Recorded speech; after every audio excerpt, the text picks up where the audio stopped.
near the site of a leak in the Keystone Pipeline in South Dakota, where 210,000 gallons of crude oil blackened a grassy field on Thursday.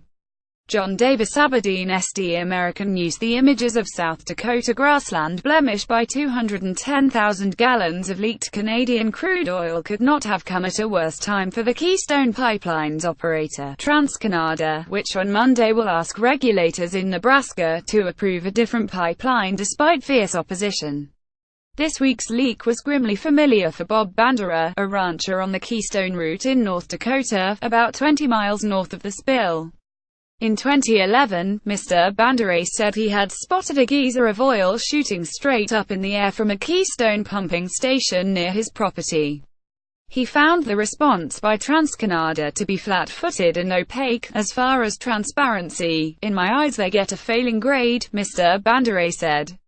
Though TransCanada has spilled far less than many of its competitors, the Keystone Pipeline has sprung several leaks since it was began operating in 2010. The federal government fined the company $135,400 this year for safety violations including corrosion control, and since 2011, regulators have opened 13 enforcement cases against TransCanada. Thursday's spill follows the 2011 leak spotted by Mr. Bandera in North Dakota and a 2016 spill in South Dakota, each of which released more than 16,000 gallons. TransCanada has also reported several smaller spills. "They're certainly not the worst. They're certainly not the best," said Carl Weimer, executive director of the Pipeline Safety Trust, an industry watchdog group. "The concern," Mr. Weimer said, "is that the pipeline is not very old." The mixed-bag record contrasts with TransCanada's promotional materials and news releases, which talk about exceeding regulations and building exceptionally safe pipelines. Company executives have boasted that the project awaiting approval in Nebraska, Keystone XL, would be the safest pipeline ever constructed on American soil. Details were still emerging on Friday about the latest spill, which blackened a roughly 100-yard radius in a grassy field outside Amherst, SD, and caused the pipeline to be shut down. A preliminary report filed with a state-listed equipment failure is the cause. About 75 TransCanada workers and contractors were at the site on Friday, along with federal and state regulators, to begin a lengthy cleanup that will include the excavation of part of the pipeline. "I would think it's probably weeks for sure," said Brian Walsh, an environmental scientist with the South Dakota Department of Environment and Natural Resources. Mr. Walsh said that the spill had been contained and that there was no immediate risk to drinking water or residents.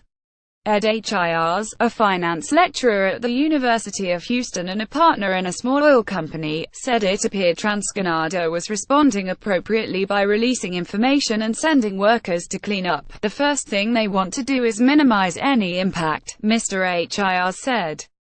"They're out there racing around to get this done and mitigate the impact of this disaster." Despite several requests, TransCanada did not make any executives available for comment.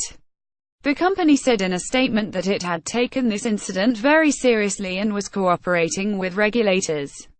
Lillian Anderson, who owns land a few miles from the spill and has long opposed the project, said that she had tried to get close to the leak but that gravel roads leading to the area were blocked.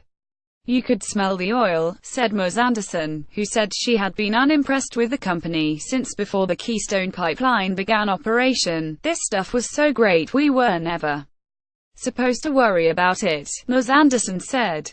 "Well, 10 years later, guess what, it's leaking." The Keystone Pipeline is part of a 2,687-mile system that carries crude oil from Alberta to several points in the United States, including Illinois and Oklahoma.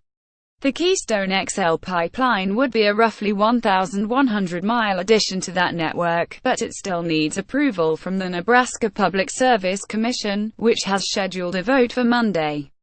The Nebraska permit is the last major regulatory hurdle before construction can begin, but Keystone XL's opponents have pointed to the South Dakota leak as an ominous preview of what might await. "Imagine if this was right in the middle of where hundreds of cattle were and what that would mean," said Jane Klebe, who has led the pipeline opposition in Nebraska for years and leads the state Democratic Party.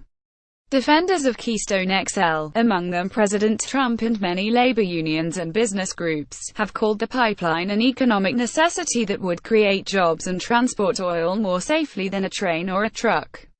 Occasional leaks remain a hazard of the business, Mr. HIR said. But Ms. Anderson, the landowner near the South Dakota spill, said she remained concerned about her drinking water and the soil. She said she hoped regulators in neighboring Nebraska were paying attention. If those commissioners in Nebraska care anything about their state, the people and their grandchildren and children to come, they would turn it down in a heartbeat, she said. There is nothing I think is safe about this. Clifford Krause and Hiroko Tabuchi contributed reporting.